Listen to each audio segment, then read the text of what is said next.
हरे कृष्णा। चलिए आज का सत्र शुरू करते हैं। ओम ज्ञानतिमिरन्धस्य ज्ञानञ्जलाशलाकया चक्षुरुन्मिलितं येन तस्मै श्रीगुरुवे नमः। श्रीचैतन्यमनोभीष्टं स्थापितं येन भूतले स्वयं रूपा कदा मह्यं ददाति स्वापदान्तिकं। वन्देऽहं श्रीगुरो श्रीयुतपदकमलं श्रीगुरुन् वैष्णवंश्च श्रीरूपं साग्रजातं सहगण रघुनाथान्वितां तं सजीवं साद्वैतं सावधूतं परिजनसहितं कृष्णचैतन्यदेवं श्रीराधाकृष्णपदान् सहगण ललिता श्रीविशाखान्वितांश्च। हे कृष्ण करुणा सिंधु दीनबंधु जगतपते गोपेश गोपिका कांता राधा कांता नमोस्तुते। तप्त कांचन गौरांगी राधे वृंदावनेश्वरी वृषभानुसुत देवी प्रणमामि हरिप्रिये। वाञ्छाकल्पतरुभ्यश्च कृपासिन्धुभ्यैव च पतितानां पावनेभ्यो वैष्णवेभ्यो नमो नमः। नमो विष्णुपदाय कृष्णपृष्ठाय भूतले श्रीमान् कतुदास अधिकारी इति नामिने। नमो विष्णुपदाय कृष्णपृष्ठाय भूतले श्रीमद्भक्तिवेदान्तस्वामी इति नामिने। नमस्ते सरस्वते देव गौरवाणी प्रचारिणे निर्विशेषा शून्यवादी पाश्चात्य देश तारिणे। जय श्री कृष्ण चैतन्य प्रभु नित्यानंद श्री अद्वैत गदाधर शिवासादि गौर भक्तवृंद। हरे कृष्ण कृष्ण कृष्ण हरे हरे, हरे राम राम राम हरे हरे। ऑलराइट, तो आज हमें शुरू करना है 5:13 से। तो पहले हम देखते हैं कि 5:12 में हमने क्या किया था। निश्चल भक्त शुद्ध शांति प्राप्त करता है क्योंकि वह समस्त कर्मफल मुझे अर्पित कर देता है, किंतु जो व्यक्ति भगवान से युक्त नहीं है और जो अपने श्रम का फल कामी है वह बंध जाता है।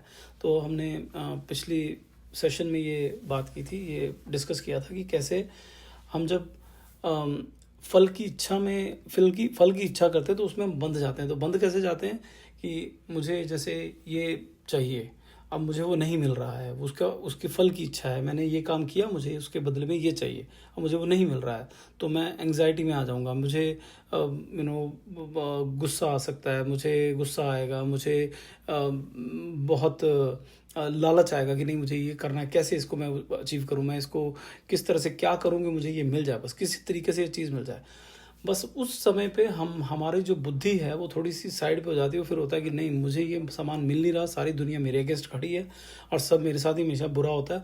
और फिर इंसान जो है वो गलत डिसीजन लेता है, गलत काम करता है, छोटे छोटे पाप करना शुरू करता है और वहीं से हम बंधना शुरू हो जाते हैं यहाँ पे। ठीक है, तो ये भगवान ने पिछले सेशन में हम लोगों ने भगवान की बात डिस्कस की थी। अब आगे बात करते हैं 5:13। सर्वकर्माणि मनसा सननस्यास्ते सुखम वशी नवद्वारे पुरे देहि नैव कुर्वनन् कारयन्। जब देहधारी जीवात्मा अपनी प्रकृति को वश में कर लेता है और मन से समस्त कर्मों का परित्याग कर देता है, तब वह 9 द्वारों वाले नगर में बिना कुछ किए कराए सुख पूर्वक रहता है।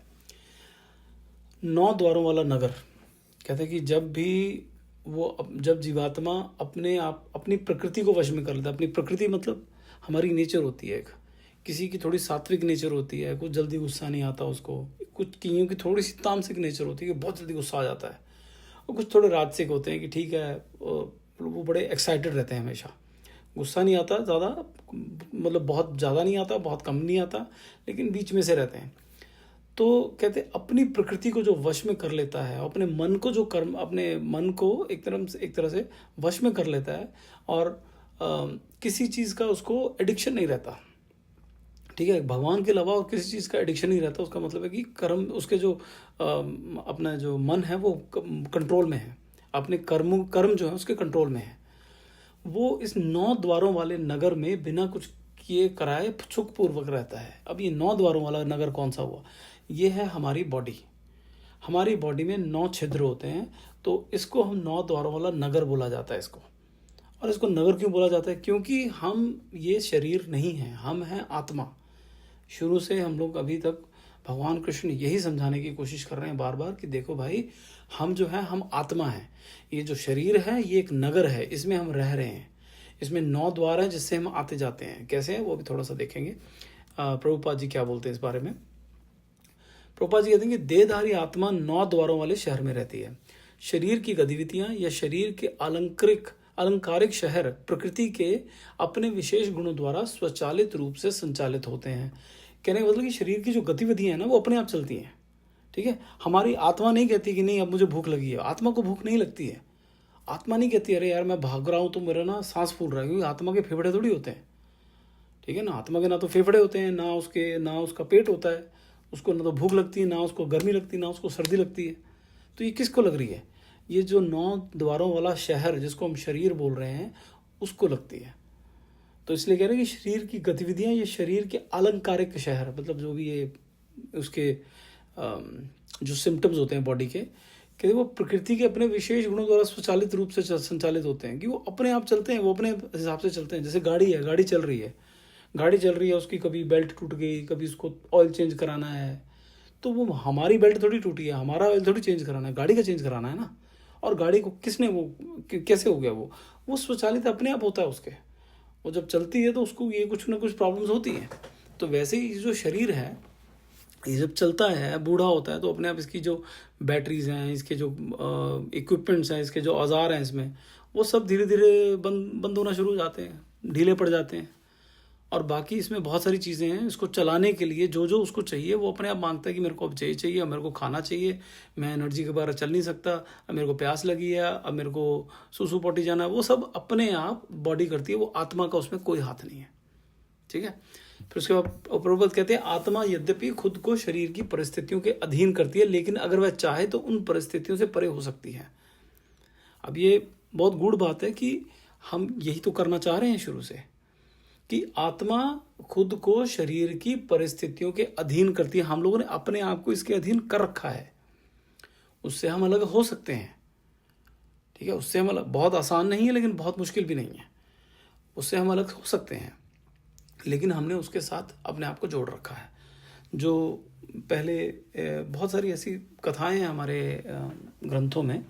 एक कथा उसमें आती है, मैं बहुत डिटेल में नहीं जाऊंगा, कि उसमें एक कथा आती कि एक चोर भाग रहा था, उसके पीछे पीछे 2 सिपाही लगे हुए थे, और वहाँ पे एक ऋषि बैठे हुए थे। तो चोर ने क्या किया, उसको दिख गया यार ये सिपाही मेरा पीछा नहीं छोड़ेंगे, तो उसने राजमहल से कुछ चोरी किया था। उसने जो चोरी किया था वो उठा के उस ऋषि के सामने पटक दिया और खुद भाग गया। ऋषि जो वो ध्यान में लगा था। अब इन्होंने, ये जो राजा के सारे थे, जो सिपाही थे, वो उन्होंने देखा यार ये ऋषि ने ये सब किया हुआ और ये अभी ढोंग कर रहा है, यहाँ पे बैठ गया चुपचाप ताकि हम इसको हाथ लगाएं। क्योंकि ऐसे होता था ना, कि अभी भी ऐसे होता है, जो हमारे जैसे जगन्नाथपुरी हैं, ऐसे शहर हैं, वहाँ पे जो पुलिस वगैरह वाले, जो सिक्योरिटी वाले होते हैं, उनको पता है अलग अलग तरह के ऋषि मुनि होते हैं। जैसे कई वहाँ पे आते हैं, उन्होंने मौन धारण कर रखा होता है। उनसे आप पूछते रहोगे, आपको लगेगा यार ये बदतमीजी कर रहा है, हमसे बात नहीं कर रहा, लेकिन उसने मौन धारण कर रखा है। वो कुछ नहीं बोलेगा, वहाँ ऐसे भी नहीं बोलेगा, वो कुछ नहीं बोलेगा, वो चुप रहेगा। तो उन्होंने क्यों नहीं मौन धारण कर रखा। तो इस तरह के बहुत तरह के ऋषि मुनि और बहुत तरह के तपस्वी होते हैं। तो उन्हें लगा कि नहीं ये तो ढोंग कर रहा है, तो उन्होंने उसको उठाया, उसको राजा के पास ले गए। राजा के सामने राजा ने कुछ पूछा उसने, और वो जो ऋषि था वो उस वक्त समाधि में था। समाधि में क्या, वो सिर्फ उसका शरीर वहाँ था, उसकी आत्मा उसके शरीर से बाहर थी। ठीक है, तो वो अपने ध्यान में था। वो जो उसकी आत्मा थी वो बाहर घूम फिर रही थी। ठीक है, वो और कहीं गया हुआ था, लेकिन उसका शरीर वहीं पर था। तो उसके शरीर को ले गए, उसको वो पूछते रहे, उसने कुछ जवाब नहीं दिया। तो राजा को आया गुस्सा, उसने बोला इसको चौक में ना, इसके पीछे गुदा में पूरा जो स्पीयर भाला जब है वो घुसेड़ के सीधा सिर से निकाल दो और चौराहे पे लगा दो, ताकि सबको पता लगे कि ऐसे जो राजा के घर में चोरी करेगा फिर उसके बाद में ऐसे बदतमीजी करेगा, उसका ये हश्र होता है। उन्होंने लगा दिया, लेकिन उसको उन्होंने उफ तक नहीं की, उनको दर्द बिल्कुल नहीं हुआ। तो आखिर बड़ी लंबी कहानी है उसके आगे। मेरे ख्याल से मांडक ऋषि थे, ऐसे थे, हाँ मेरे ख्याल से ऐसे, क्योंकि यहीं से ये कथा क्या आती है कि इन्हीं से आगे उन्होंने यमराज को श्राप दिया था, और फिर यमराज जो है वो क्या नाम है, अपने विदुर बन के जन्म लिए थे। ठीक है, ये वो कहानी है। बट एनीवेज, तो कहने का मतलब ये कि ऐसा होता है, कर सकते हैं। शरीर हम लोगों ने अपनी आत्मा जो है, शरीर का जो दुख होता है आत्मा उसको महसूस करती है, क्योंकि हमने अपना योग जो है वो आत्मा का शरीर के साथ कर रखा है। हमें आत्मा का योग करना है भगवान के साथ। ठीक है, भगवान के साथ किया तो ये दर्द वगैरह सब निकल जाएगा, लेकिन अभी हमने कर रखा है शरीर के साथ। ठीक है, तो वो हमारी एक प्रॉब्लम है। एनीवेज, आगे फिर प्रभुपाद कहते हैं कि केवल अपनी श्रेष्ठ प्रकृति को भूलने के कारण वह भौतिक शरीर के साथ एकता बना लेता है और इसलिए पीड़ित होता है, क्योंकि हमें पता ही नहीं है हम एक्चुअल में क्या हैं। हमें लगता है हम बस ये शरीर है, यहीं आएंगे यहीं जाएंगे, उसी में चिंता लगी रहती है, अरे पैसा आ गया पैसा चला गया, घर टूट गया घर बन गया, उसका घर ज़्यादा बड़ा बन गया, उसके उसके सैलरी ज़्यादा बढ़ गई, मेरी कम रह गई। हम इसी में घूमते रहते हैं क्योंकि हम अपने आप को इस शरीर से एसोसिएट कर देते हैं, उससे हम लोग जोड़ के अपने आप को देखते हैं।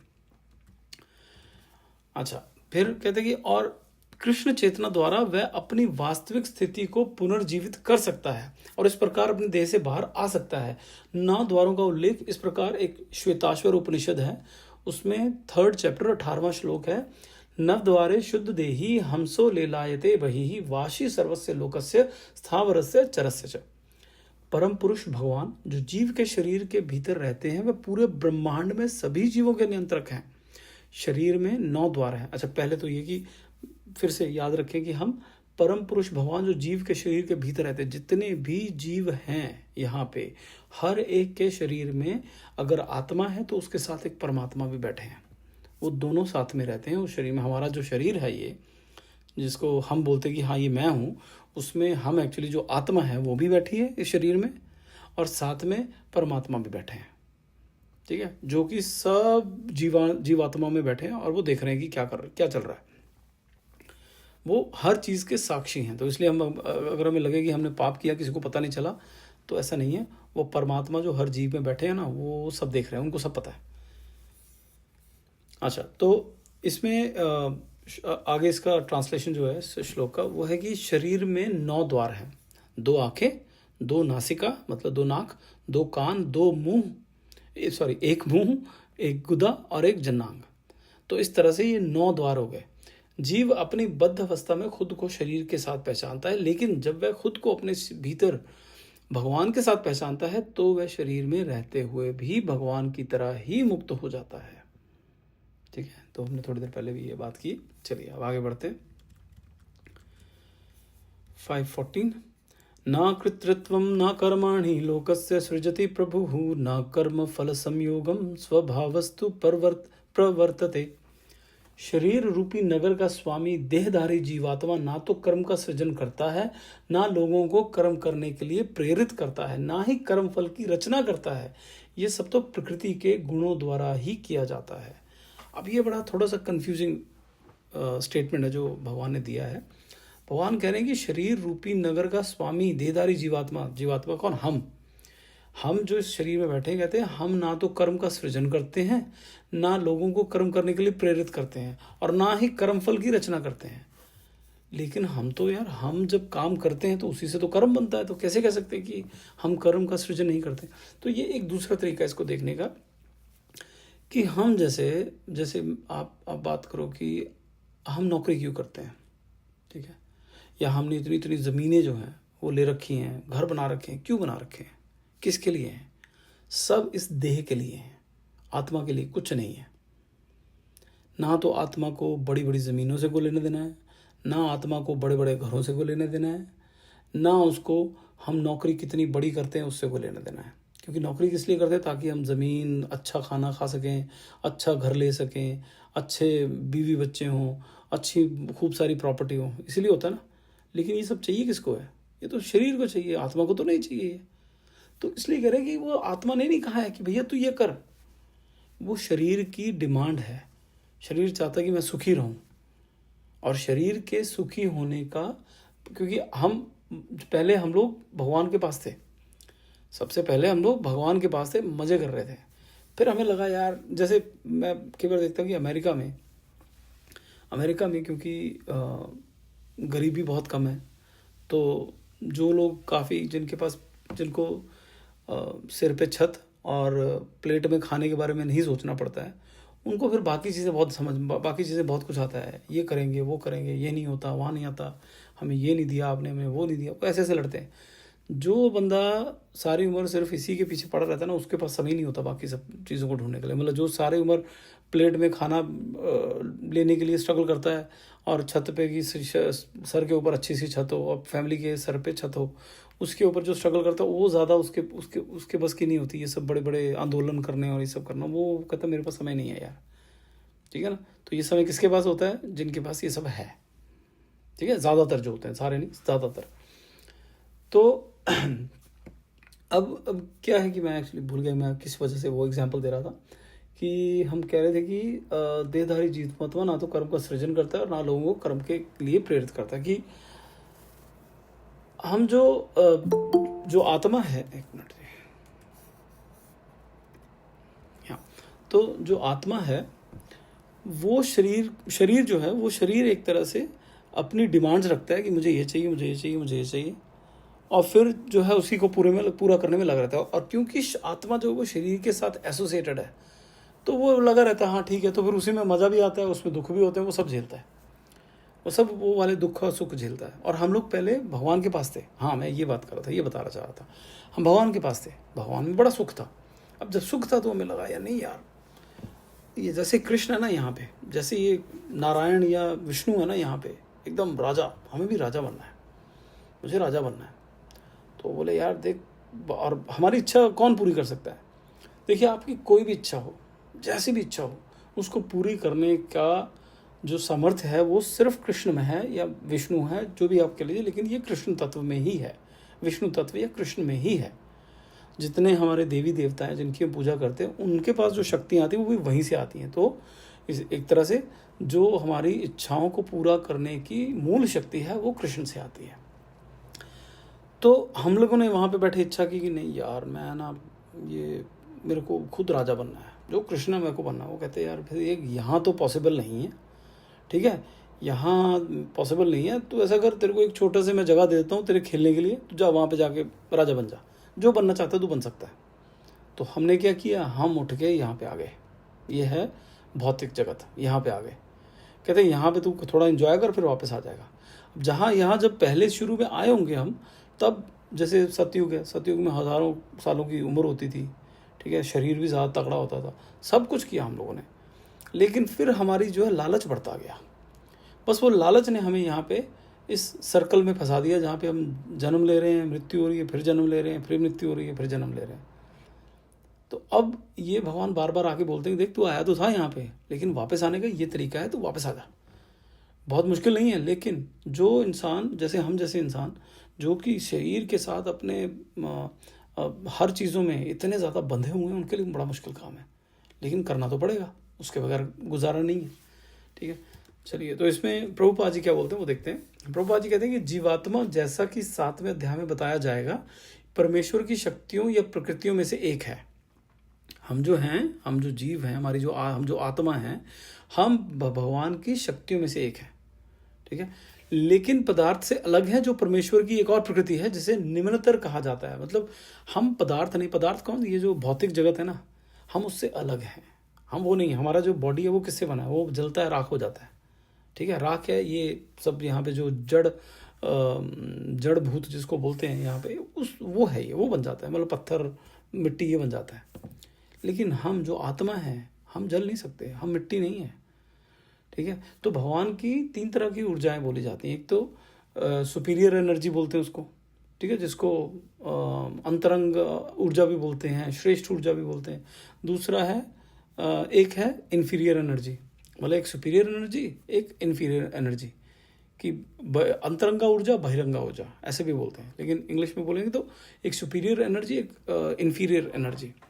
हम जो हैं, हम सुपीरियर एनर्जी के पार्ट हैं, ठीक है। सुपीरियर जो भी हमारा जी ये लोग है ना, आपका स्पिरिचुअल वर्ल्ड या आध्यात्मिक जगत, वो सारा बना हुआ है भगवान की सुपीरियर एनर्जी से। मतलब भगवान की जो बढ़िया वाली एनर्जी है ना, जो सबसे अच्छी वाली, उससे बना हुआ है स्पिरिचुअल वर्ल्ड। और ये जो भौतिक जगत है, ये बना हुआ है उनकी इन्फीरियर एनर्जी से, मतलब जो बहिरंगा शक्ति है या निम्नतर शक्ति है, उससे बना हुआ है ये भौतिक जगत, ये मटीरियल वर्ल्ड। और फिर एक और एनर्जी बीच में आती है जिसको बोलते हैं तटस्थ ऊर्जा, ठीक है, तटस्थ ऊर्जा जो बीच में एक तरह से, ठीक है, ना तो वो सुपीरियर में आती है ना उसमें, वो एक्चुअली दोनों में ही आती है। हम उसमें आते हैं एक्चुअली, ठीक है, हम उसमें आते हैं। हम कैसे उसमें आते हैं, हम जो है, हम सुपीरियर एनर्जी हैं, लेकिन हम ही एक ऐसी एनर्जी है जो कि इन्फीरियर एनर्जी से इन्फ्लुएंस हो जाते हैं, ठीक है, कि उसके प्रभाव में आ जाते हैं।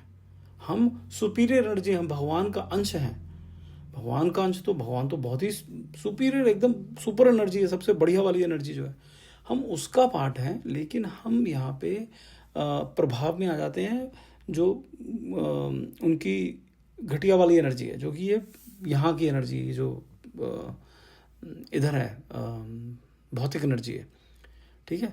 उस एनर्जी से हम प्रभावित हो जाते हैं। उस वजह से हमको बोला जाता है तटस्थ एनर्जी, कि हम बीच में, हम कभी उधर जाते तो उससे प्रभावित हो जाते, इधर जाते तो इधर कहीं हो जाते हैं हम सुपीरियर एनर्जी लेके। तो भगवान ये कह रहे हैं, अब कह रहे हैं कि अस्थाई शरीर या भौतिक निवास स्थान जो उसे प्राप्त होता है वह विभिन्न प्रकार की गतिविधियों और उनके परिणाम स्वरूप होने वाली प्रतिक्रियाओं का कारण है। ठीक है, मैं थोड़ा सा पीछे से पढ़ता हूँ। किसी तरह से श्रेष्ठतर प्रकृति जीवात्मा अनादि काल से भौतिक प्रकृति के संपर्क में है। ये श्रेष्ठतर प्रकृति कौन है? ये हम है, जीवात्मा, मतलब कि जीवात्मा वो हम है। हम अनादि काल से, बहुत सालों से हम लोग ये भौतिक प्रकृति के संपर्क में, इसके प्रभाव में है। और उसकी वजह से अस्थाई शरीर या भौतिक निवास स्थान जो उसे प्राप्त होता है, मतलब हमें जो ये टेम्पररी वर्ल्ड या ये बॉडी प्राप्त होती है, वह विभिन्न प्रकार की गतिविधियों और उनके परिणाम स्वरूप होने वाली प्रतिक्रियाओं का कारण है। हमें जो बॉडी मिलती है, जो परिवार मिलता है, जो जगह मिलती है, जो कंट्री मिलती है, वो सब चीज़ें जो हैं हमारी अपने कर्मों की वजह से है। बड़ा हृष्ट पुष्ट शरीर कईयों को मिलता है, वो भी उनके कर्म है। कईयों को हृष्ट पुष्ट शरीर नहीं मिलता है, हमेशा बीमारी लगी रहती है, वो भी उनके कर्म है। भगवान का इसमें कोई लेना देना नहीं है, ये सब हमारे कर्म है। भगवान का लेना देना कब आता है? जब हम भगवान को समर्पण कर देते हैं।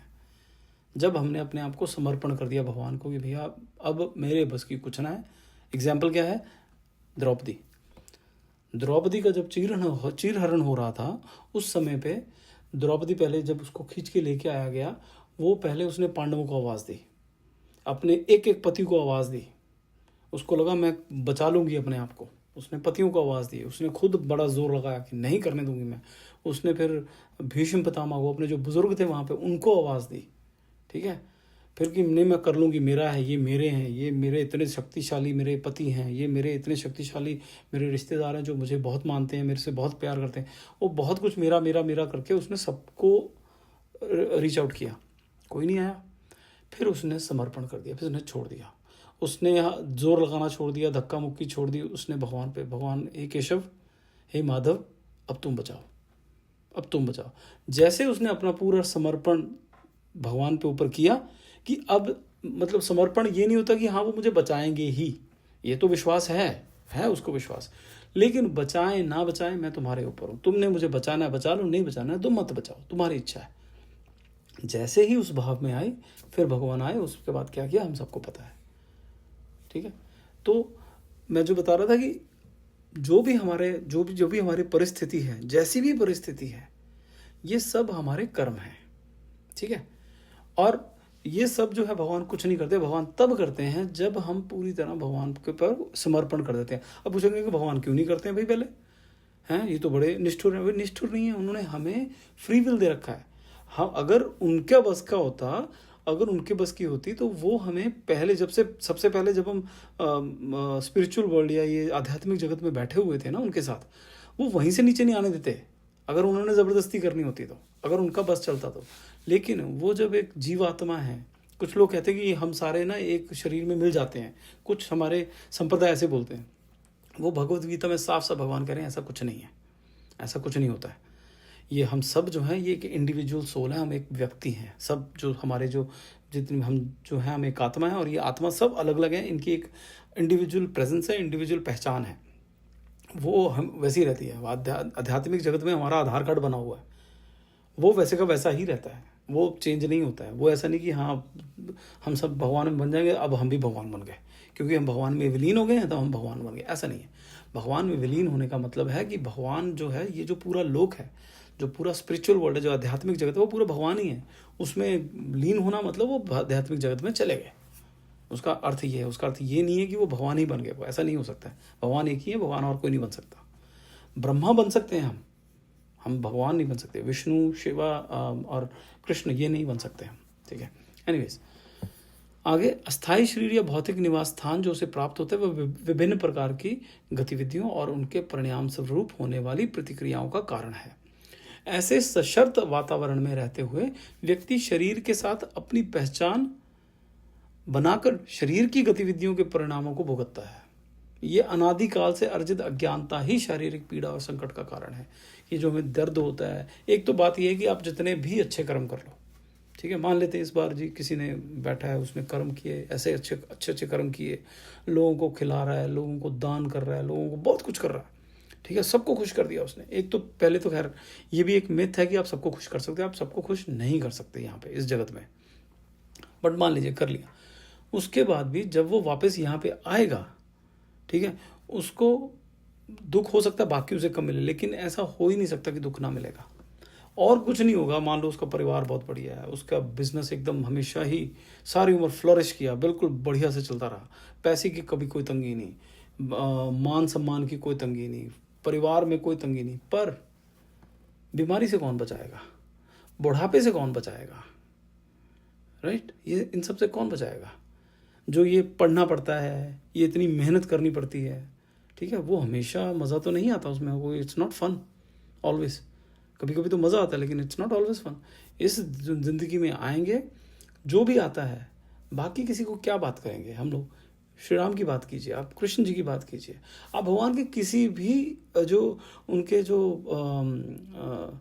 अवतार हैं, जितने भी अवतार हैं, कुछ शक्तावेश अवतार होते, अवतार भी बहुत तरह के होते हैं, जैसे अब कपिल महाराज, कपिल मुनि, ये भी अवतार हैं। हमारे जो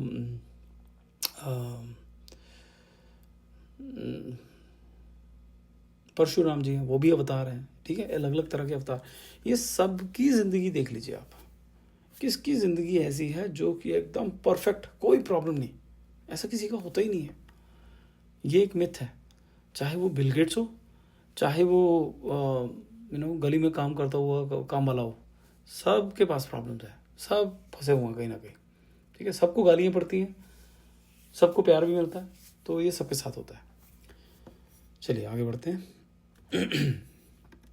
515 नादते कस्यचित् पापम न चैव सुकृतं विभुः अज्ञानेनावृतं ज्ञानं तेन मोहयन्ति जन्तवः। परमेश्वर ना तो किसी के पापों को ग्रहण करता है ना पुण्यों को, किंतु सारे देहधारी जीव उस अज्ञान के कारण मोहग्रस्त रहते हैं जो उनके वास्तविक ज्ञान को आच्छादित किए रहता है। ठीक है, मैं अभी जो बात कर रहा था कि अब भगवान खुद बोल रहे हैं, ठीक है, ये मैं बता रहा था अभी कि भगवान कह रहे हैं कि मैं जो हूँ ना, मैं किसी के पापों को ग्रहण नहीं करता ना पुण्यों को, मेरे को कोई लेने देना नहीं। तुम्हारे पाप और पुण्य जो हम बोलते हैं ना, कुछ अच्छा होता है, हे भगवान शुक्र है तेरी तेरी, ठीक है, भगवान कहते चलो अच्छी बात है, बहुत अच्छा है, तुमने बोला, मेरे को याद किया, लेकिन मैंने कुछ नहीं किया भाई। फिर कहते हैं बहुत बुरा होता था, हे भगवान तूने मेरे साथ ऐसा क्यों किया? तो भगवान कहते हैं चलो बहुत अच्छी बात है, तुमने बुरे समय पर भी तुम मुझे याद कर रहे हो, लेकिन भाई मैं कुछ नहीं कर रहा, ये सब तेरे अपने कर्म हैं जिसकी वजह से तू ये सब भोग रहा है। ठीक है, मैंने पहले ही बताया था, एक बार स्टोरी सुनाई, मैं फिर से स्टोरी सुनाता हूँ कि जैसे कि धृतराष्ट्र जो थे, धृतराष्ट्र महाभारत में, धृतराष्ट्र उनके 100 लड़के थे, 100 पुत्र थे, जिसमें दुर्योधन सबसे बड़े थे। जब ये वॉर हुई तो वॉर में 100 के 100 के पुत्र सारे मारे गए। ठीक है, जब लड़ाई हुई महाभारत की, सारे के सारे 100 पुत्र खैर मारे, सिर्फ भीमसेन ने 100 के 100 पुत्र मार दिए थे उनके, लेकिन सारे के सारे मर गए। बाद में ये उल्लेख आता है, मैंने वैसे किसी महाभारत में तो नहीं है ये, मैंने बाकी भी मुझे याद नहीं, मैंने किसी पुराण में तो नहीं पढ़ा है, लेकिन हाँ कहीं ना कहीं होगा ये, क्योंकि काफ़ी हमारे जो आचार्य लोग हैं वो इसकी एग्जाम्पल देते हैं। बोलते कि उन्होंने कृष्ण जी से पूछने लगे, क्योंकि पता था कृष्ण कौन है, ये तो पता ही था उनको, तो कृष्ण जी से पूछने लगे कि भगवान मुझे ये बताइए कि मेरे 100 पुत्र थे, एक बहुत ही बड़ी चीज़ होती है, 100 पुत्र हुए मेरे, 100 के 100 खत्म हो गए, एक भी नहीं बचा, ऐसा क्या किया था मैंने? होता है ना, बंदा जब बहुत ही परेशान होता है, बोलता है यार मेरे साथ ही ऐसा क्यों होता है, मैंने ऐसा क्या किया, मैंने तो हमेशा दुनिया का अच्छा किया है। क्योंकि धृतराष्ट्र को भी ये थोड़ी लगता था कि मैंने बहुत बुरा किया, उसको लगता था इतना भी बुरा नहीं किया यार मैंने, कि मेरे साथ इतना बुरा हुआ है, उसमें थोड़ा सा मैंने कर दिया तो क्या फ़र्क पड़ा। उसकी ये सोच थी कि उसके साथ बहुत बुरा की, वो तो अंधा पैदा हुआ, फिर उसका हक था राज्य पे, उसको राज्य नहीं दिया गया, फिर उसके पुत्रों का हक बनता था कि वो बड़ा था, फिर उसके पुत्रों का हक बनता, उसको भी नहीं दिया। उसको तो लगता है मेरे साथ बहुत बुरा हुआ, मेरे साथ तो बहुत ही एंटाइटल्ड था वो, एक तरह से बहुत ही बुरा हुआ मेरे साथ। तो उसको बोला क्या था कि यार मेरे साथ भगवान ऐसा क्यों हुआ, इतने 100 पुत्र मैंने ऐसा बुरा क्या किया था? तो भगवान ने बोला कि अच्छा मैं तुम्हें ना दिव्य दृष्टि देता हूँ, तुम देखो ज़रा, अपने पिछले जन्म देखो, तुम्हें पता चल जाएगा। उनको दिव्य दृष्टि दी, पिछले जन्म उन्होंने देखे, उन्होंने अपने को 30-40 जन्म देखे होंगे। तो उसमें देखा यार ऐसा तो मैंने कुछ नहीं किया उसमें कि जिसकी वजह से मेरे 100 पुत्र मर जाएं। कहते कितनी जन्म थे? उसने बताया कुछ तो 35-40 जो भी है, मेरे को नंबर याद नहीं। तो भगवान ने फिर कहा नहीं मैं तुम्हें बताता हूँ। भगवान कहते तुम्हें तो थोड़े जन्म ही दिख रहे हैं ना, मेरे को मैं सब कुछ पता है मेरे को। उन्होंने और पीछे के जन्मों को देखा तो उसको बताया, कहते अब देख क्या हुआ था। कहते एक जन्म में तुम थे ये जो पंछी जो बर्ड्स को पकड़ते हैं, बर्ड कैचर थे तुम, पंछियों को पकड़ते थे। और तुमने एक बार क्या किया, एक जो वो था एक चिड़िया और उसकी पत्नी, चिड़ा और उसकी पत्नी कह लो, उनको पकड़ा तुमने। उसके बच्चे थे 100, ठीक है, वो 100 बच्चे थे। और तुमने नहीं वो 100 बच्चों को शायद, हाँ शायद ये कि 100 बच्चों को पकड़ा तुमने। और वो जो 2 थे वो उन्होंने बहुत तुम्हें मिन्नतें की कि इसको छोड़ दो, भी बच्चे हैं छोटे हैं। तुमने नहीं माना, तुमने बल्कि उनको भी मार दिया, ठीक है। तो कहते उसका पाप तुम्हें लगा है कि तुमने 100, वो कहते कब कितने जन्म पहले, उन्होंने बताया कुछ 60-70-50 जन्म पहले जो भी था कि तब हुआ था। कहते तो 50 जन्म पहले जो हुआ था तुम मुझे अब सजा मिल रही उसकी, तो 50 जन्म में क्यों नहीं मिली? वो बोले कि 50 जन्म लगे तुम्हें इतना पुण्य अर्जित करने के लिए कि तुम्हारे घर में 100 पुत्र हो सके, उसके लिए तुम्हें 50 जन्म लगे। अब तुम्हारे वो कर्म भी फलित हुआ कि तुमने इतने अच्छे कर्म किए थे, तुम्हारे 100 पुत्र हुए। और जब 100 पुत्र हुए, अब वो कर्म सामने आया कि जो तुमने उन जो पंछी थे उनके बच्चों के साथ किया था, ठीक है। तो इस तरह से कर्म कहते सामने आएगा। लेकिन ये जो पाप और पुण्य है ये सारे के सारे हम नहीं करते हैं, हम भगवान नहीं करते हैं। भगवान कहते हैं कि मैं इतना नहीं जाता हूँ अनटिल अनलेस कोई भगवान को समर्पित अपने आप को करते, फिर भगवान बीच में आते हैं, ठीक है। चलिए अभी यहाँ पे ख़त्म करते हैं, अगली बार हम 5:16 से शुरू करेंगे। तब तक के लिए हरे कृष्ण महामंत्र का जाप करते रहिए। हरे कृष्ण। श्रील प्रभुपाद की जय, गुरु महाराज की जय। हरि हरि।